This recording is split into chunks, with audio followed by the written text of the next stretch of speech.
una cita con la Biblia. 9 semanas para ser transformados a través del conocimiento de los hábitos espirituales de un verdadero discípulo de Cristo. En este tiempo estaremos meditando en la vida de aquellos personajes bíblicos que decidieron caminar en fe hasta alcanzar la meta. Te esperamos, únete.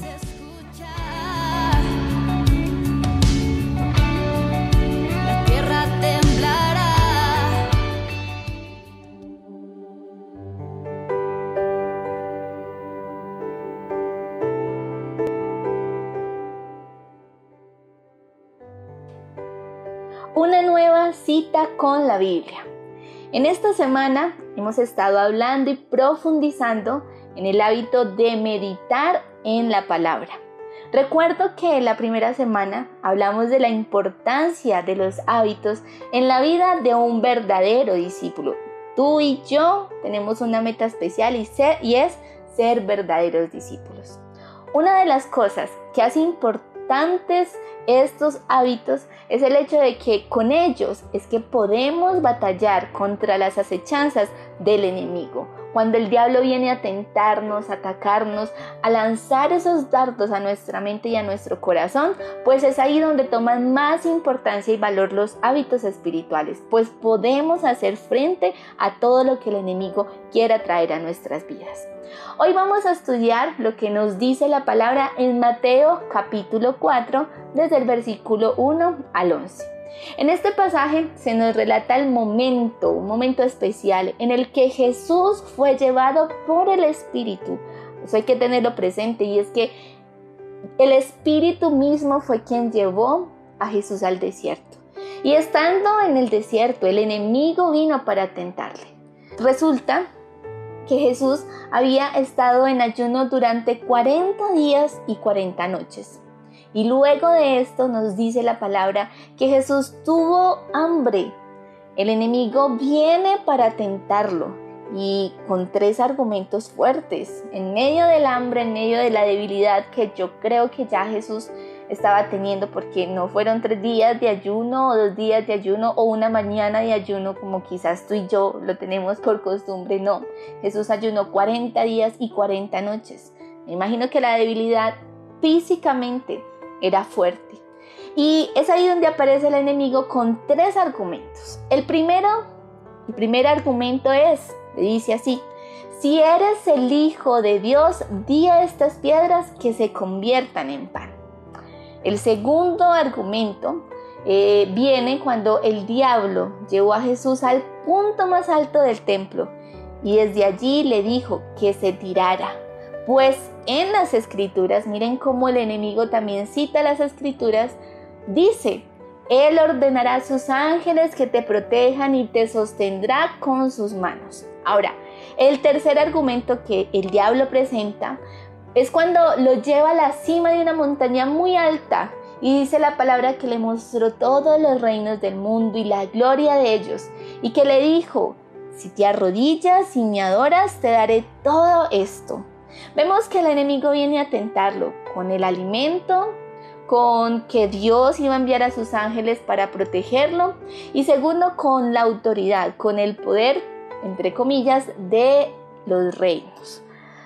Todo esto sucede y el enemigo trae esa tentación, trae toda esa, quizás, esos argumentos para querer confundir a Jesús. Pero Jesús conocía muy bien la palabra. Yo no sé a ciencia cierta qué tantas cosas habrá hecho Jesús durante esos 40 días, pero creo que tuvo que haber sido un tiempo en el que estuvo en contacto con la presencia directa del Espíritu Santo y con Dios mismo. Así que después de esto, pues Jesús tiene argumentos también para defender y para contrarrestar lo que el enemigo estaba proponiéndole.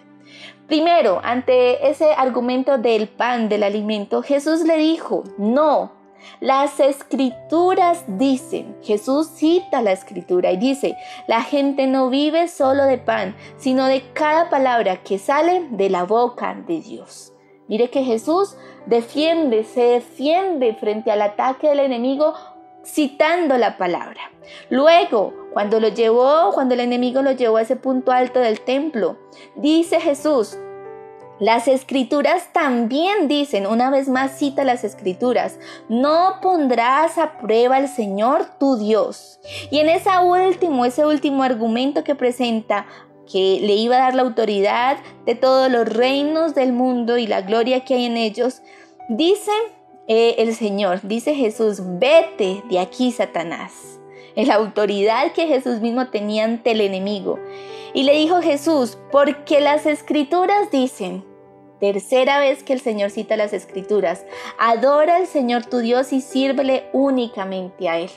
Entonces el diablo se fue y llegaron ángeles a cuidar a Jesús. Miren que el Señor sí envió los ángeles, pero no era la manera como el enemigo quería hacerlo parecer, sino a la manera de Dios. La palabra es una herramienta.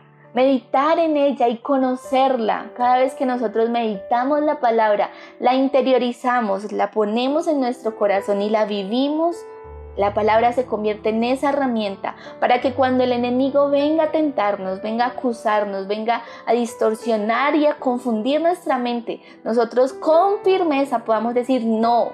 En la palabra dice que podamos citar en cada situación que vivamos en nuestra vida, podamos citar la palabra y hacer frente a las acechanzas del enemigo. Señor Jesús, gracias Padre, porque hoy nos recuerdas la importancia de tu palabra, esa herramienta valiosa que nos dejaste para que cada vez que el enemigo quiera venir a confundirnos, nosotros con firmeza podamos decir no. En tu palabra está escrito, en tu palabra dice, tu palabra, Señor, es esa herramienta que es eficaz, que así como dice tu palabra nos enseña, nos redarguye, nos corrige. Señor, ayúdanos a que día tras día podamos perseverar en la meditación de la palabra, que no sea leerla por leerla, sino que día tras día tu palabra, Señor, cobre vida en nuestras vidas y que sea esa espada, Señor, no solo que viene a penetrarnos, no solo que viene a trabajar y a orar en nuestra vida, sino que también es esa espada que podemos usar para defendernos cuando el enemigo quiera venir a confundirnos. Señor, ayúdanos a perseverar en ello día y noche, a meditar en tu palabra día y noche. Te damos gracias, Señor, por ella. En el nombre de Cristo Jesús, amén y amén. Que Dios te bendiga y te animo a meditar en la palabra. Bendiciones.